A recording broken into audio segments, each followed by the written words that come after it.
Well, I want to welcome every one of you here. Good afternoon. Welcome to the Black Channel Partner Alliance monthly Power Forum series. We're excited that you decided to join us today to hear from our featured speaker and to get some great insight into what BCPA is and what we're doing to help other partners and organizations grow within this community. We are going to turn it over to one of our fellow board members, Naisha, in a moment, and he's going to introduce our speaker, and then I'll come back up to talk about the rest of the program. We're going to be able to have a time for great networking. We're going to ask you to leave any questions you might have for our presenter in the chat box or in the Q&A section, and we'll address those one by one. But welcome to our monthly Power Forum series. Thank you for joining the Black Channel Partner Alliance as we discuss this week's topic or this month's topic with Frank Valdivieso. At this moment, let's go ahead and bring on our fellow board member, Naisha, who will introduce our speaker. Naisha, the floor is yours. Thank you so much, David. For those of you that don't know me, my name is Yashi Tudwani. I'm the president of Real Impact Technology Consulting and also the president for the Black Channel Partner Alliance. As I look at the BCPA journey, one of the people that's been instrumental in allowing us to build this community is my friend, Frank Valdivieso. Frank and I met as business owners with businesses that had not achieved the growth that we were looking for, and we're looking for a place that we can help support other business owners. Frank epitomizes everything in what it takes to be successful and effective as a Black owner, especially within the Microsoft Channel Partner ecosystem. I've known Frank for probably about 3 years.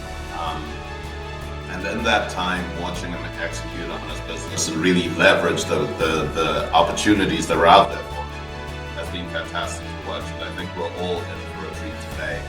As much as I, have been able to share with Frank, I've been excited that he has been able to teach me so much about how to execute better, be a better leader, and really drive my business forward.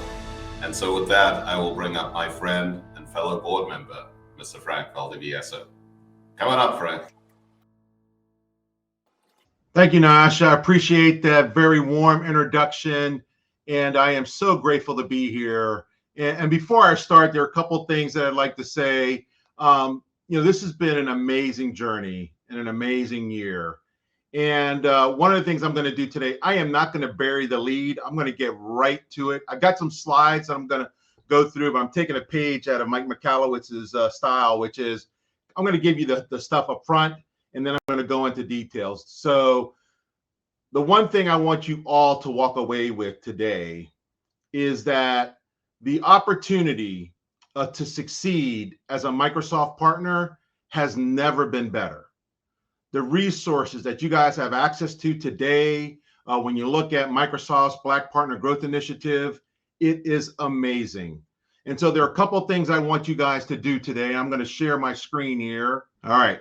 So there are a couple of things that I want you guys to do immediately. All right. And actually, this proverb, too, is also important. And this has really been a big part of my success. Again, I'm a true believer in that you can only be really super successful if a lot of people want you to be. And I've had tremendous support, Nyasha, the team at Microsoft, Kyle Kramer, Lonnie Phillips, all of those members of the Black Partner Growth Initiative have just been amazing. My fellow IMCP members who have been just key to my growth. So it's been an amazing journey. And again, this African proverb for me just kind of sums it up, my whole experience. And that is, if you want to go fast, go alone. If you want to go far, go together. And again, I'll talk about that, and you'll see as I go through my presentation, I'm going to be highlighting a lot of this. A lot of the success that we've had is definitely attributed not just to something that I'm doing by myself, but by the team members and all the fantastic support that I've been provided. So in terms of agenda, I'm going to give you a little background. I'm going to give you a snapshot of where I was before I was able to take advantage of all of these tremendous resources that have been made available to us as partners. And then I'll go through what are the specific pillars of my success? What were the specific things that really when I look back, really led to my success? And then I'll give you a snapshot of where I am now, and obviously then open up the floor for questions. But before we jump in, the first thing I want you to do is I want you to take out your phones and snap this QR code and register for our Rise event next month. This is going to be an amazing event next month. And I know the team will give you a little bit of overview of what we got planned for that. But I want you right now, go ahead and get your phones out, get your cell phones out, and snap and go ahead and get registered for this event. It's going to be an amazing event next month. The next thing, in terms of not hiding the lead, burying the lead, these are 4 very important resources that whether, if you can't stay to the end, I want you to have this information.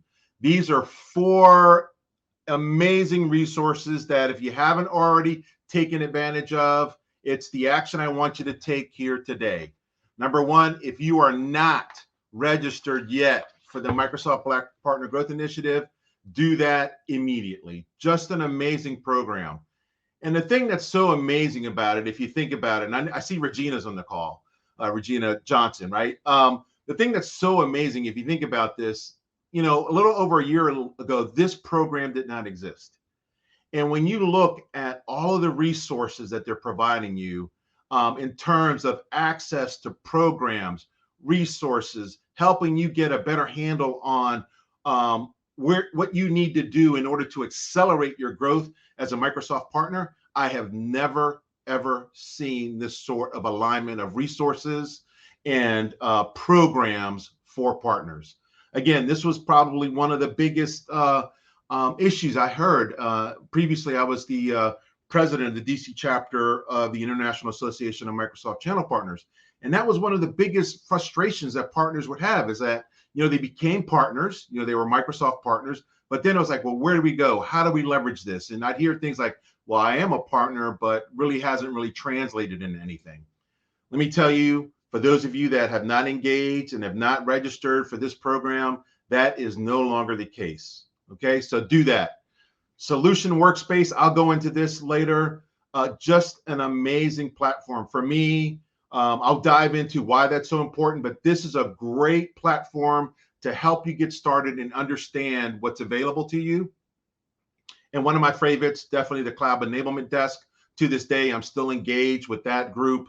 Just an amazing program to help keep you accountable. And last but not least, the Goldman Sachs program for me really helped my confidence, especially around financials, and has made me a better business leader. So before you leave today, please take note of these 4 resources and register for Rise. All right, let's get into it. All right, just a little background about myself. I'm the president and CEO of Griffin Consulting. Went to the University of Florida. Yes, I am a Florida Gator. Yes, go Gators. Got my MBA from George Washington University. As I mentioned, I'm an alum of the Goldman Sachs program. Over 30 years of experience. I started when I was 5 years old. I'm one of the co-founders of the Black Channel Partner Alliance, also Women in Cloud Advisory Board member. I just love that organization. And a lot of what we're doing, we're actually adopting their Cloud Accelerator program as part of our initiative. And what I love about what they do at Women in Cloud, and it's something that we are doing here, is that they are unapologetically focused on their members. And we are unapologetically focused on Black-owned tech companies in terms of what we're doing here in the Black Channel Partner Alliance. And I'm also a member of Voices for Innovation as well. All right. So where was Griffin Consulting at the end of 2020? So here's kind of a snapshot. Had 2 FTEs. One of those was me. All right. Had 2 consultants providing support. In terms of my financials, let me tell you, I was one of those owners, and I don't know, and if there are any other owners out there that are like me, when I say this statement, please put that in the chat. So I was one of those owners that was managing my business, basically primarily looking at 2 statements, the P&L statement and my bank statement. Okay, that's it. So yeah, I'd love to see if there's anyone else in that same boat. In terms of the Microsoft partnership and what we were doing with regard to our partnership, we were CSP, we were transacting CSP, we were a silver and small mid-market cloud solution provider. So we did have a competency.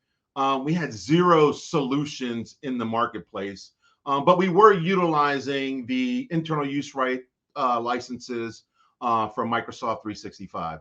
And at the end of 2020, we ended the year, our revenue was about 550K is where we ended the year last year. And so I'll go into where we ended 2021 and some of the changes as a result. All right. So pillars of my success, I kind of boiled it down to 4 things: mindset, education, opportunities, capital, and community. An interesting thing about education, opportunities, and capital, this really, which was really kind of interesting, it basically proved to us. So back in, gosh, now early 2020, when Nyash and I were, and Danny and I were all talking about, creating this amazing organization, we were informed to a great deal by a report that was produced by the University of Washington, where it examined what were the things that Black-owned tech companies were missing. And the 3 things that they found were education, opportunities, and capital. And what's been amazing for me in terms of my journey over the last year is that when I received the proper opportunities, or I received access to opportunities, education, and capital, that really was a big motivator. So in a big way, it actually proved empirically for us that we are on the right track, and these are the things we need to provide our members in order to be successful. But first and foremost, and I'll touch on mindset, that was something that I basically, when I was approaching and kind of starting my journey, I said, look, I am going to do what they tell me to do. I am going to take their feedback as constructive. I'm not going to be, I'm not going to take it personally, because at the end of the day, and this is something that's been really amazing about my journey in terms of engaging with all of the resources on the Microsoft side, is at the end of the day, they want you to be successful, right? I mean, think about it. Your success is their success. And so the amount of resources that they have are just unbelievable in terms of helping a partner be successful. Bar none, I've been in this business in a while. I have never engaged or had another vendor engage with its partner community in this way. So it's been amazing. That's why I put those resources up front, because I think it's so important for all of you to participate. And again, at the end of the day, it's like anything else. You're going to get out of it what you put into it. But if you're willing to take the journey, follow the prescription, and take the advice that's being provided, I think you will be successful. I know I have, and I can tell you I am no one special. I have no real superpowers. You know what I mean? The only thing that I have done is surrounding myself with a lot of other smart people who are a lot smarter than me. All right, let's get into this. Education, in terms of the things that I took advantage of, that all of you will be able to take advantage of. And so this is not content or a series that, you got to know some sort of secret handshake in order to get. So early on, I participated. I was selected to participate in an IMCP sponsored solution workspace pilot.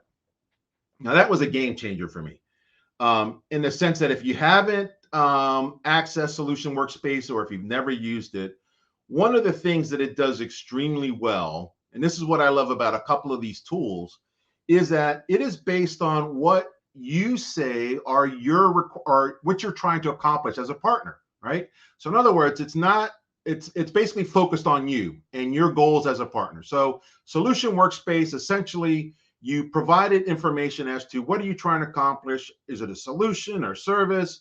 What technologies in the Microsoft stack are you leveraging? Is it modern workplace? Is it Azure? Is it BizApps, right?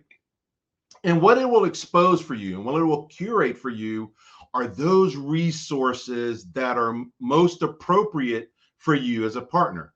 Now, that in and of itself, if that was the only thing I took advantage of, that was a game changer because it helped me in terms of understanding the vast resources or the specific resources, really, because there's a million resources available. For those of you that have been a part of this ecosystem for a period of time, know that there's just a million resources. But what it does is it curates for you those resources that are important. So to any partner that's new to the ecosystem, I highly recommend that this is something that you engage with and utilize. Again, all you need is your NPN number, and you can initiate access to this wonderful program. So what that uncovered, I'll give you a specific example of something that was there that I had no idea. And I think for our first engagement with Solution Workspace, we were trying to build a solution, and it had a playbook. So it was a Dynamics playbook. And the playbook isn't just about the technology. It is also about what does it take to run a successful Dynamics practice. So it went into detail as to these are the specific roles that you need to have in the organization as well, right? So just an amazing resource, if you will. The next one, and the reason why I've highlighted that is the Cloud Enablement Desk.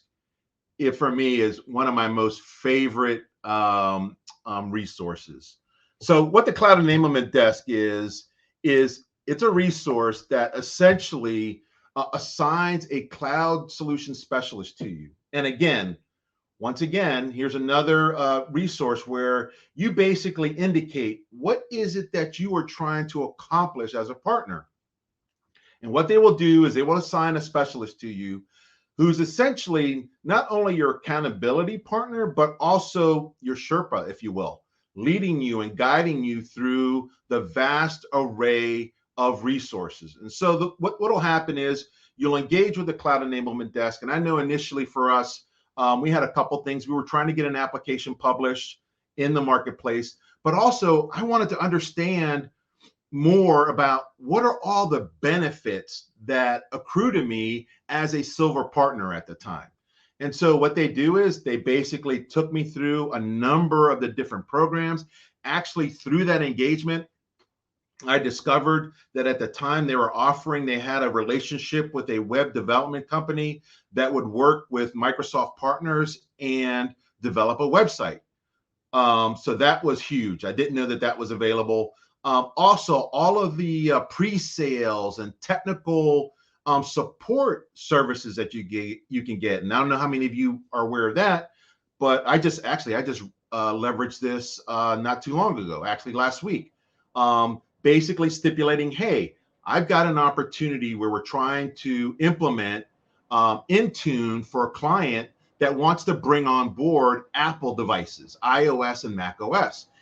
And we've done this for the Windows platform, but I wanted some assistance on how to do that with the Apple platform in terms of what are the differences, if you will. Sure enough, had a technical resource basically right away. We scheduled an appointment, took me through the stack. And as a matter of fact, last week, we finished that implementation for 2 clients. So again, just an amazing resource. The other great thing about the way they engage with you is they are your accountability partner. So what will happen is as you're going through your journey, they will assign you homework, right? So they'll say, all right, Frank, you said you wanted to, let's say, for example, you wanted to publish your application. Here's the guide. Here's some things that you need to do. We'll meet again next week. So they'll set the appointment. At the next appointment, they'll say, all right, Frank, how did you do with your homework? Any issues or concerns? And sure enough, there were times where I wasn't able to complete the project because of some sort of technical difficulty. The specialist says, no problem. Let me get you an appointment with the technical specialist who can help you resolve that problem. Boom, made that appointment within short order. I was able to overcome that hurdle and complete the task. So I cannot say enough about the Cloud Enablement Desk. Again, at the end of the day, once again, All they want is for you to be successful and accomplish your goal as a partner. So those two are just huge, huge, huge resources. And then obviously being able to participate in the Black Partner Growth Initiative Hybrid Manage program. Once again, it's just a phenomenal engagement. Right now, I'm part of the pilot. I'm sure they're going to open this up to more partners. But through that journey, what they've really helped is really to get us ready, right? And this is all we've asked for, right? Number one is to be ready and to have a seat at the table or be in the room where it happened for you Hamilton fans out there, right? That's all we've ever asked for. And so a big part of this program is doing that. So they focused on getting the gold, understanding the sales plays, getting alignment with regard to what our core competencies are and developing applications and putting them in the marketplace. So that's been an amazing journey that I'm still on, and I'm looking forward to what's next there. And last but certainly not least, last year, actually, one of my clients recommended to me, they said, hey, Frank, I'm just finishing up this program with Goldman Sachs. I think you could benefit from it. And I'll have to tell you, it is probably one of the best business/leadership programs I have ever participated in. And I can tell you that the impact that that program had on me has been profound. And there are a couple things that I'll talk about that really impacted my business, and I think led to, from a financial perspective, kind of changed the whole trajectory of our organization. So as part of that program, it's a 15-week program. And so there are two things that kind of happen, and it's by design, I'm sure. The way it was designed is that, we had to focus on the program. You had to make a commitment to be at every single session. But what it did is it built this new habit of forcing me to work on the business, right? And so I know a lot of you out there probably are in a situation where you're working in the business most of the time and don't feel that you have the time or space to really work on the business because you're, as Nyasha likes to say, you're under a desk somewhere, doing something, right? So for those of you, I think that was the habit that it helped me build as well. That was kind of a byproduct of that journey. And so now today, the way I'm running my business today and the way I kind of approach running my business is I do take time every day to work on the business. And I do that through an accountability call that I have actually with Nyasha and Milton Jones. I don't know if Milton's on the call. So Milton and I meet once a week. Nyasha and I, we meet every day. Hey, what are you doing today on the business, right? Don't tell me you're going to be under desks all day, right?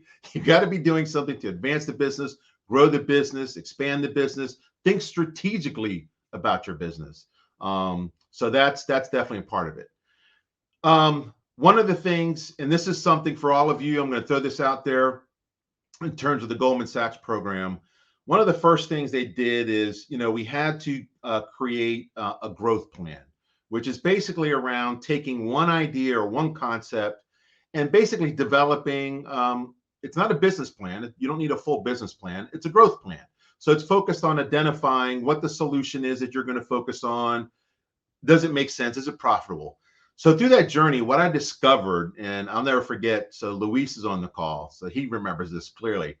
We had to do a baseline analysis where we baselined our company to the industry in terms of our financials. And one of the metrics that really just blew me away was when I compared my company to the industry. And so they segment it so you can compare yourself against like-size organizations. And what I found is that my gross margins were probably less than half of what the industry in terms of my size should be.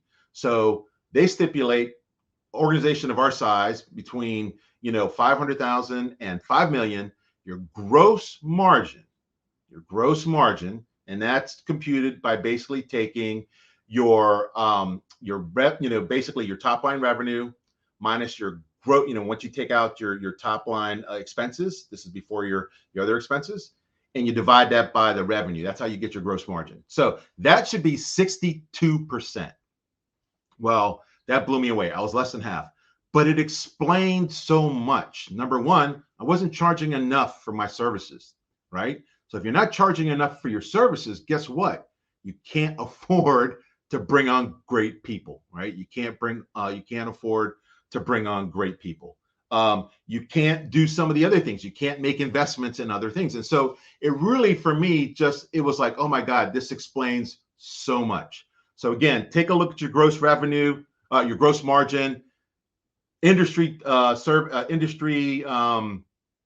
standards are 62% for organizations your size. All right. So that's the other thing. The other thing that really helped me tremendously, and again, I have an advanced degree, I have an MBA, as I mentioned earlier, but one of the areas that I really wasn't really good at were financials, right? Accounting. Like I said, there are only two statements that I was looking at, my bank statement and the P&L statement. But the training that they give you simplified it and presented it in a way that it was mind altering. And so now I really understand why your accountant is sending you those three statements, right? It's not just the income statement. Yeah, that's important. See how you're controlling costs. But your cash flow statement, right? Are the operations of the organization, and this is what I look at, is it generating enough cash to sustain what it costs to operate the organization? And I could tell you back in 2020, it wasn't. And explained why I had so much credit card debt and some of those things. And I'll never forget, meeting with the accountant and reviewing my P&L. And she says, "Oh, look, you made money this year." And I was like, "Okay, this is great, but where is that money? Because I don't have it. Do you have it?" Right? So anyway, it gave me a whole appreciation. And then the balance sheet really helped me understand, wow, my accounts receivables, I really need to pay attention to that. And that, wow, that's a really big number. And what are we doing to be more effective in terms of collecting our outstanding receivables in a timely manner? So just a wonderful program, because you can be the best technician in the world, right? But if you don't understand what are those financial metrics and what are the things that you also need to be keeping an eye on in terms of the finances in your business, you won't be around long enough to leverage and implement all of the great programs that you're going to learn as part of the Black Partner Growth Initiative and all the other things that we're trying to do here at the BCPA to help you grow.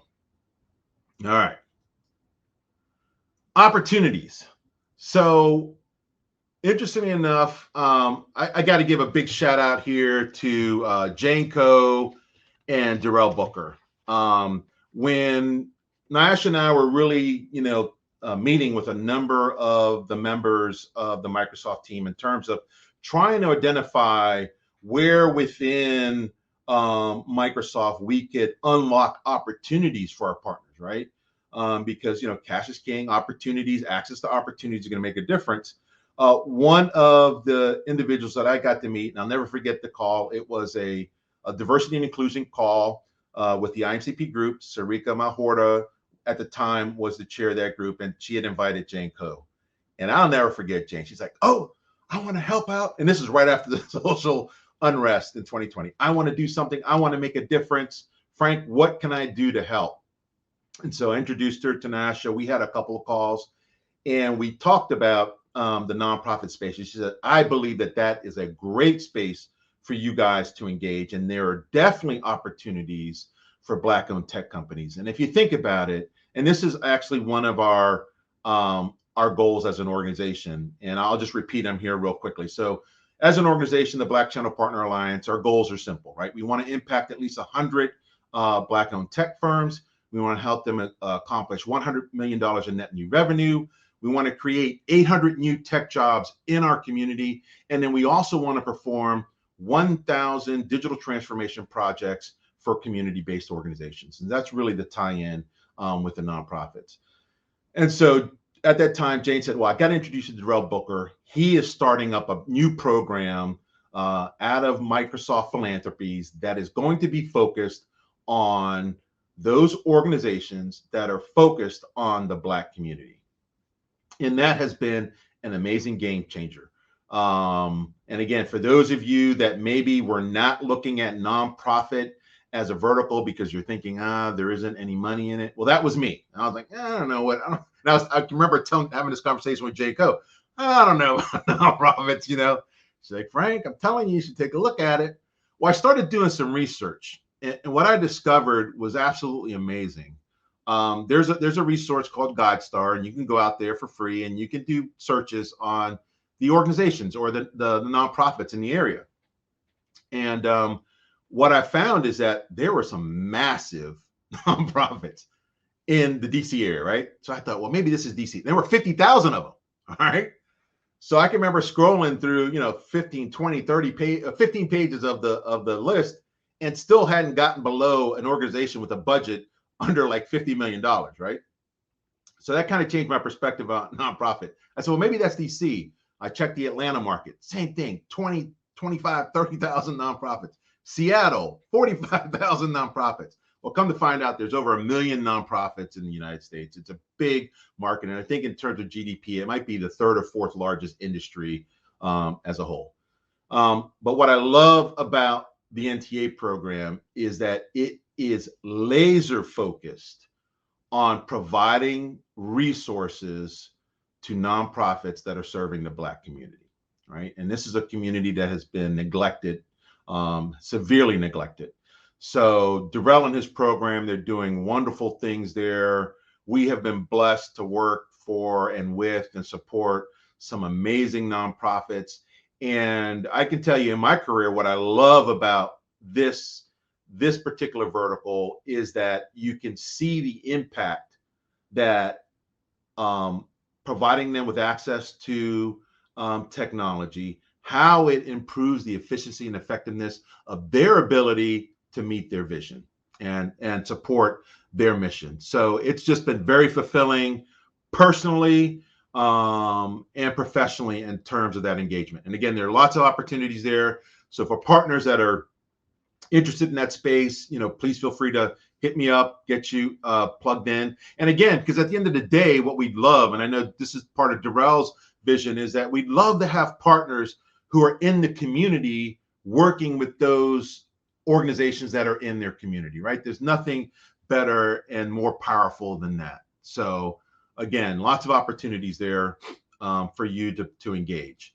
And that has fueled a tremendous part of our growth through this program. Luis has been ringing the bell quite a bit.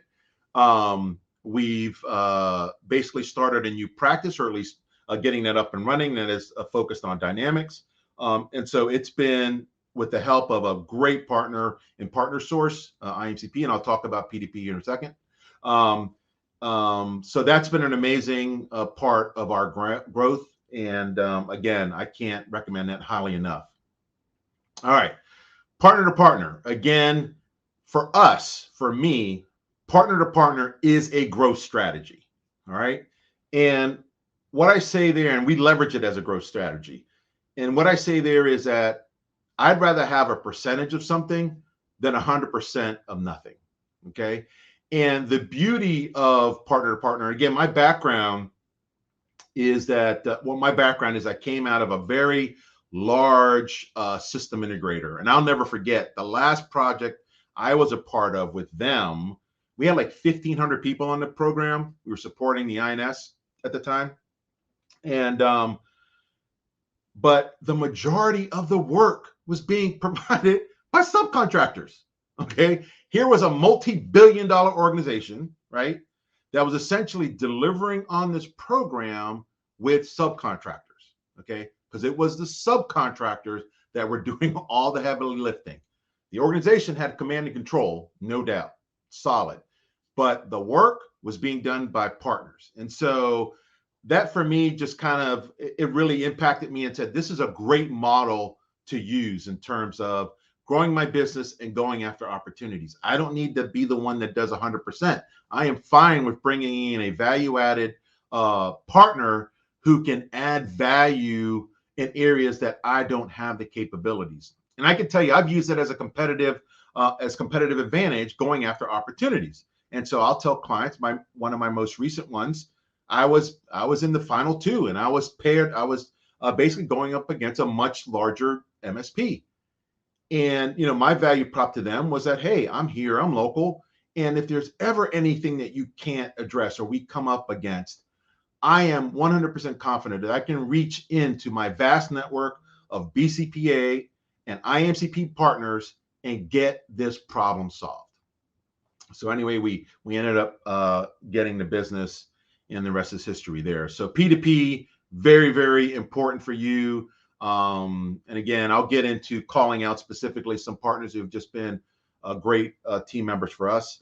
Provisors. So this is something that Naasha kind of turned me on to. It's just a professional lead share network that I'm a part of. Again, for those of you that might be familiar with BNI, this is a higher level version of that, much higher level. It's specifically focused on advisors, lots of attorneys there, individuals that are clearly advising their clients. And so for a particular chapter, if you were to join as an IT service provider, there wouldn't be another IT service provider in that platform. So again, that also has been instrumental in our ability to grow.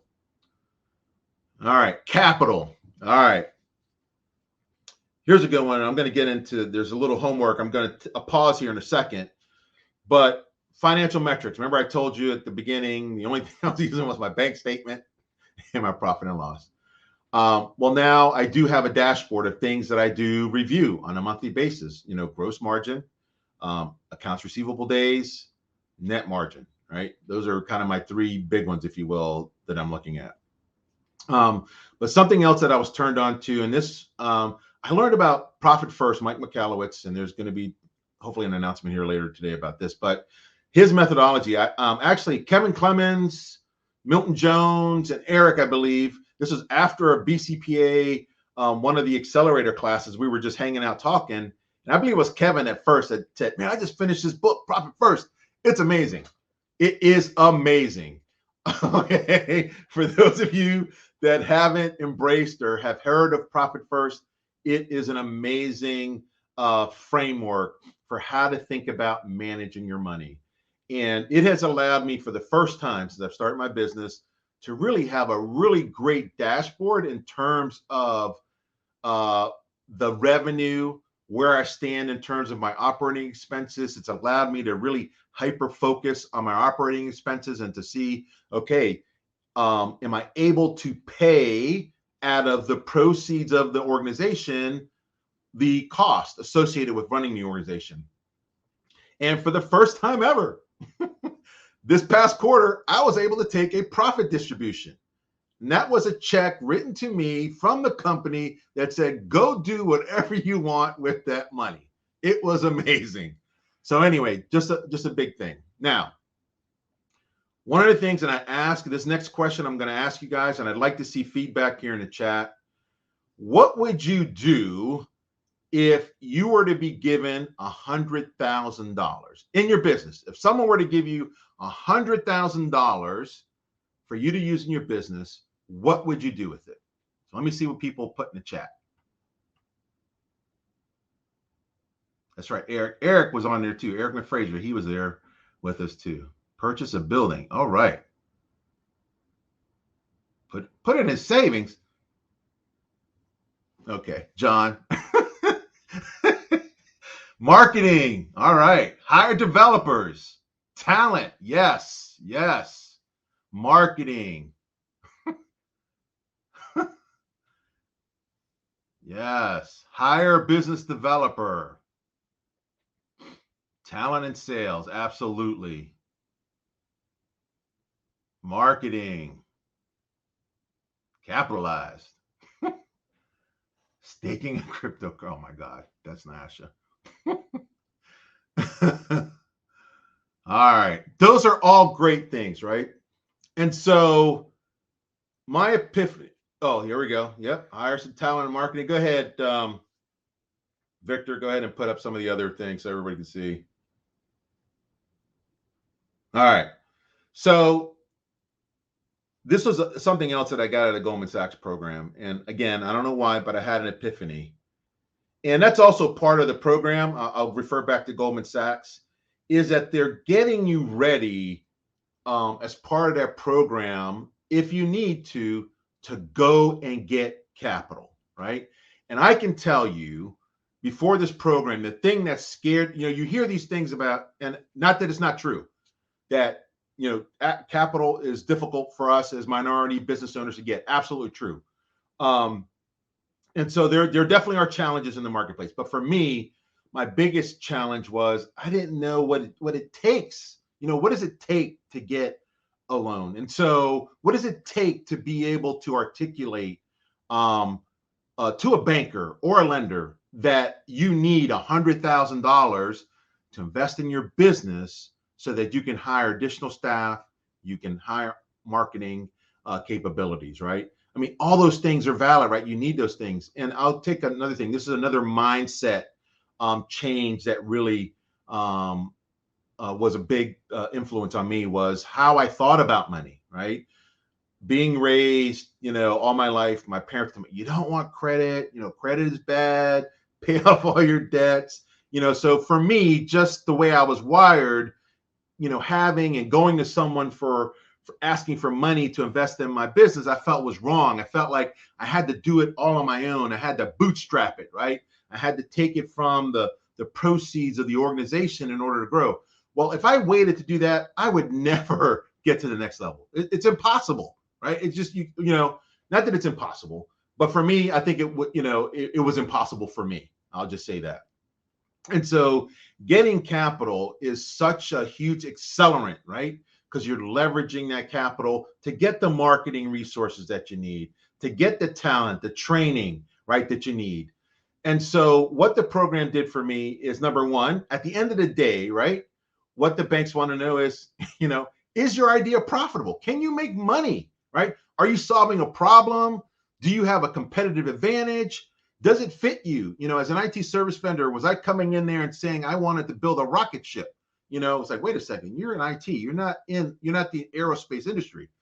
So it kind of takes you through that process to help you define that. Because to me, that's that's probably the hardest part, right? Is being able to articulate not only what it is you want to use with the money. Yeah, there you go. What is your profit margin? Okay, I guess that's a poll. Yeah, that'd be interesting to know. And so as you're going through this process, and I can't wait to see the results here, Victor, on that. And I would say gross profit margins, right? I don't want to worry about net, but what do you think your gross profit margins are? But in terms of that, getting ready for the profitability, you also have to know your financials, right? You have to know your finances, right? What are you projecting?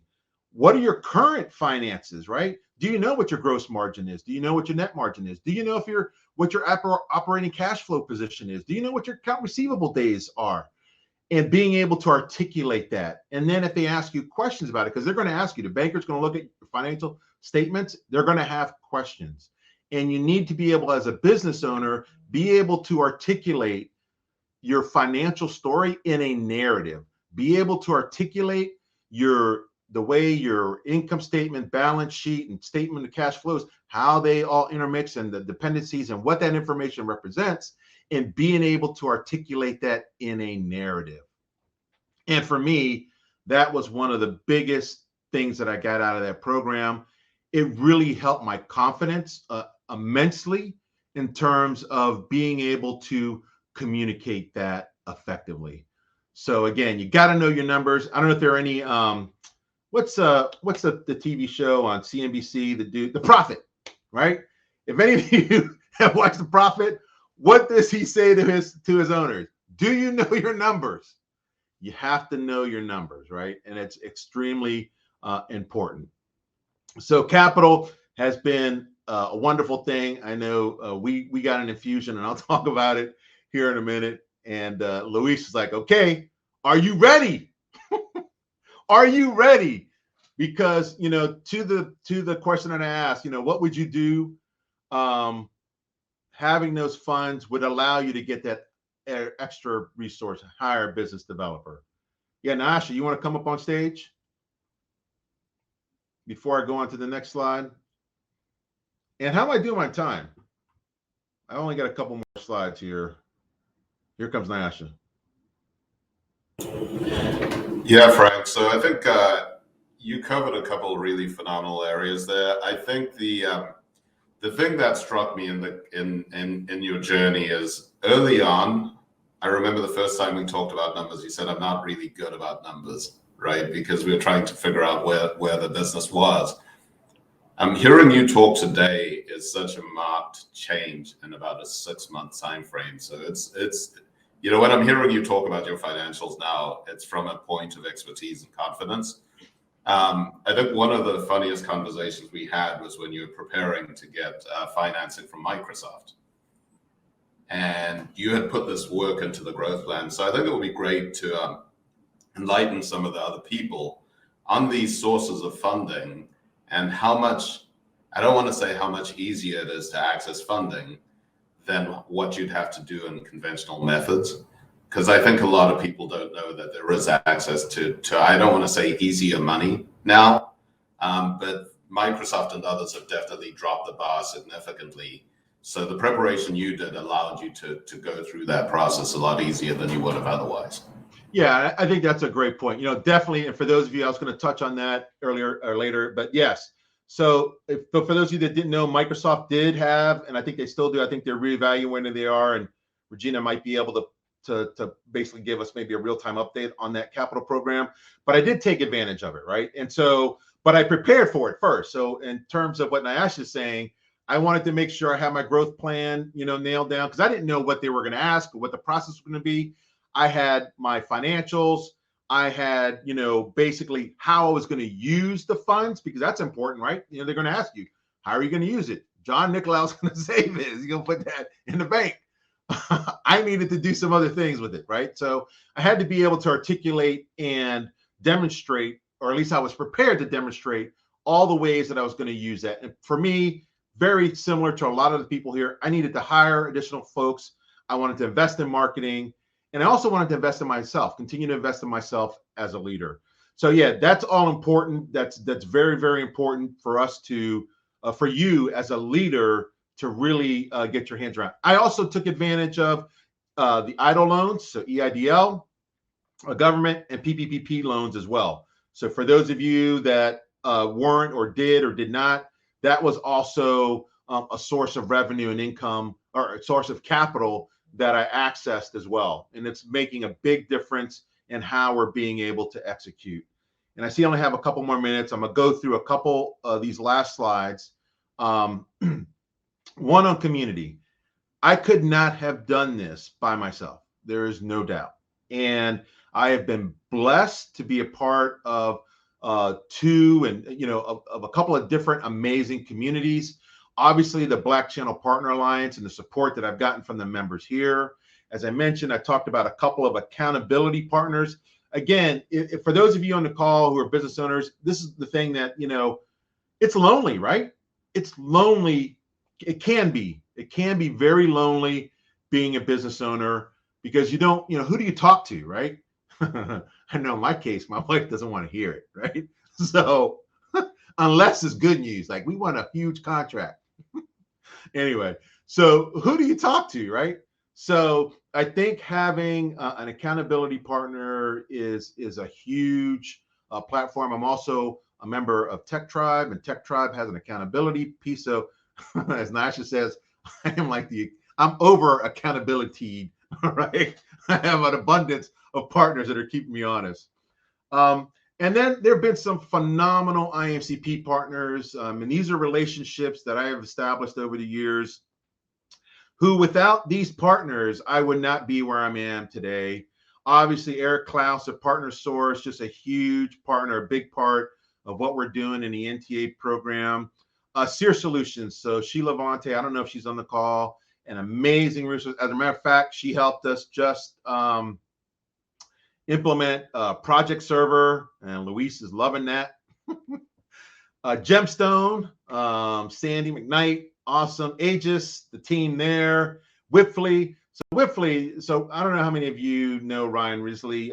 He's very active in the IAMCP space, but he's been a tremendous, not just partner, but mentor as well in terms of we worked with them on a couple of one engagement specifically where I got to see how a much larger entity approaches a really big deal. And so there were insights that I got to glean from just watching Ryan and his process work that have impacted me today and will moving forward. So again, I think community is important. And so another one, I probably should have put that up as a resource. If you're not a member of the IMCP, you should definitely go ahead and sign up. That's imcp.org, I believe. John, I know you're on the call. You can keep me honest there. I believe that's the URL, imcp.org, for that organization. All right. So how are we looking now? So this is what we look like today. I've nearly doubled, well, I have doubled my number of resources. We're now up to 8. Now I have 5 full-time individuals. I've got 3 consultants working with me, and we're trying to recruit a senior architect. I did get that 0% interest loan, so I have no excuses as to why I'm not bringing on that talent, why I'm not investing in marketing, and why I'm not doing something more with sales. So it really helped, and it has helped, and it is a wonderful feeling to be able to do that. In terms of our financials, things have just kind of skyrocketed for us. As you can see, some of the results here, trailing 12, just amazing in terms of our gross margin and our goal now. So you remember I told you I discovered that we were, like half of our gross margins were about half of what the industry is. Well, here's the thing, and I've been kicking myself, and Luis has been punching me in the head as well. Ever since we essentially raised prices, if you will, we have not lost a bid on price. We have not lost a bid on price after raising our prices. All right. That is crazy for me. But anyway, it's been a big factor. It's been a huge part of how we've kind of refocused our organization. We have a positive, we're not in a cash burn situation anymore in terms of our operating cash. So positive there. So that's telling me that the operations are generating enough cash to cover the cost of operating. And as you know, in a small business, cash flow is king, right? So you see the net income number. We continue to do well. As we know, we ended the year last year 50% over the previous year. About 850, I believe, is where we ended last year. This year, year to date, we're 34% over where we were last year this time. And I do monitor metrics, all the 3 statements, including accounts receivables. Now, in terms of our Microsoft partnership, this has been amazing as well. So I feel like I've gone from someone who maybe was just graduating with a GED, all right, in terms of my understanding of the Microsoft ecosystem, to now I think I'm graduating with at least a solid bachelor's degree.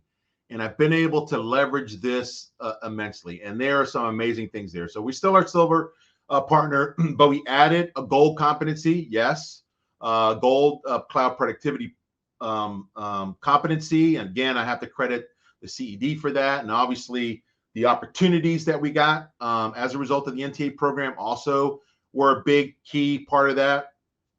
Solutions in the marketplace. So here's a point I want to make about solutions and service providers, right? I think you have to have a solution, right? In other words, if you think about it, right, our customers are not buying products, right? They're buying solutions to problems. And so I think the handwriting's on the wall, right? And us, especially in the MSP space, we've got to find ways to basically take the things that we're doing for our clients exceptionally well and converting that into solutions that we can encapsulate our IP and then sell it to other partners or other clients in a solution format. So again, a big part there. In terms of the products, again, one of the other big benefits of getting the gold, man, you get a ton of goodies, all right? So, but one of them, big one, Dynamics, we're running Dynamics internally for our sales process. We just activated Project Server, which is an amazing platform in terms of helping you manage your projects, manage risk, track risks and issues like that. And we've also we've also focused as well. And that's the other probably lesson learned here is we got to focus as well is a problem, or not a problem, something I recommend, right? Is you need to focus. We can't do everything for all people. When you look back at some of the largest companies in the world, start with Microsoft. Where did Bill Gates start? He wasn't making Surface devices, and he wasn't in the Xbox and all those things. One product, right? Basic. One product did well. That's where he focused. Look at any of the other large companies. Look back at their genesis story, and you will find that the owners at the time, they were probably only doing one thing at a time. So we've kind of adopted that as a focus as well. Real quick, that kind of ends the formal part. Again, I want to recommend to all of you, register for Rise. Don't miss that. I don't know, Nash, if you want to make any announcements about Rise, about who's going to be there, or David.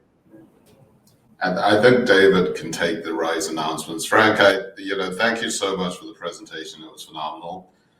I think for people to understand what we're driving at with BCPA, if you can share just your top line changes since we started talking, right? So what was Griffin revenue size at the point that, we started looking at you working with some of these approaches, and what are you trending towards, if you don't mind sharing that? Yeah, so I think when we started this, we were probably at 540K is where we were. When I look at the numbers, and I looked at them right before we came on here, we're trending to about 1.7 this year in terms of revenue. Okay. And what month and what year was that 540? That was December of 2020. Okay. So as we look to build and have people that follow your journey, so I'm excited because I know how difficult it is to cross that million mark. But we're looking to replicate this for all of the partners that are within our community. And it's leveraging that same set of resources to get that outcome. So thanks for sharing, Frank. Really, really appreciate it.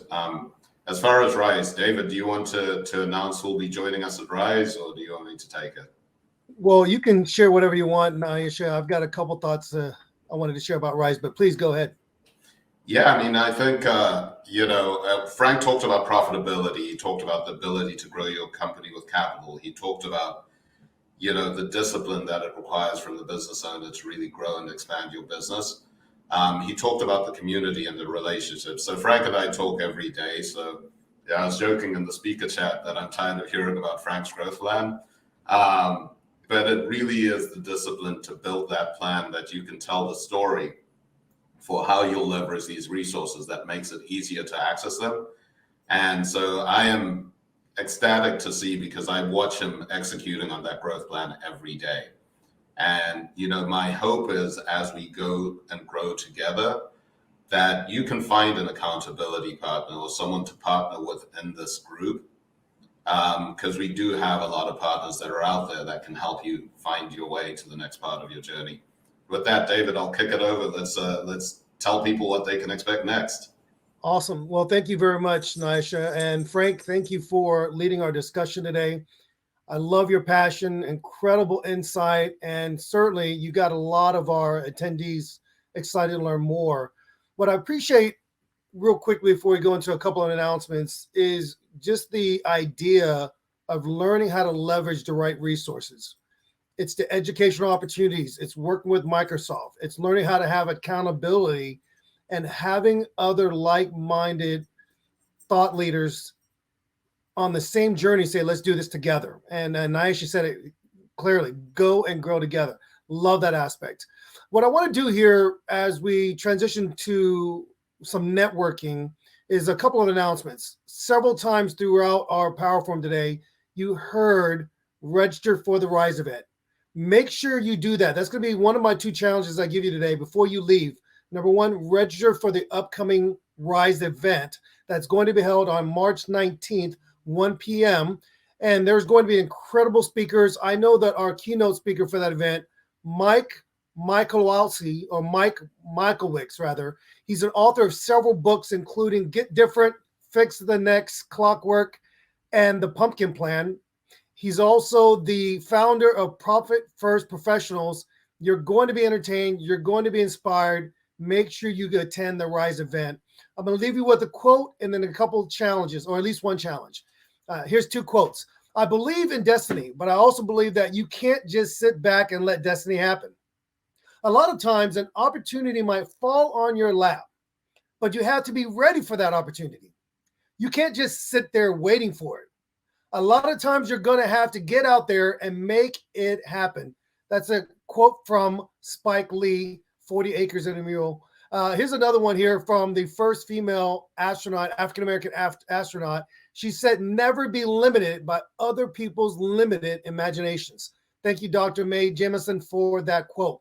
As we break up into our rooms here, or at least we break out for some great networking, I want to give you a challenge to meet someone new today where you can develop a strategic partnership, a connection, and perhaps push each other to attain those levels and have great success like Frank did. Frank, thank you again for leading our discussion today. I look forward to some great networking, and I appreciate all you for today engaging with us, putting in the chat that you want to learn more about BCPA. We will indeed follow up with you. Thank you again, Frank. Let's have some great networking time.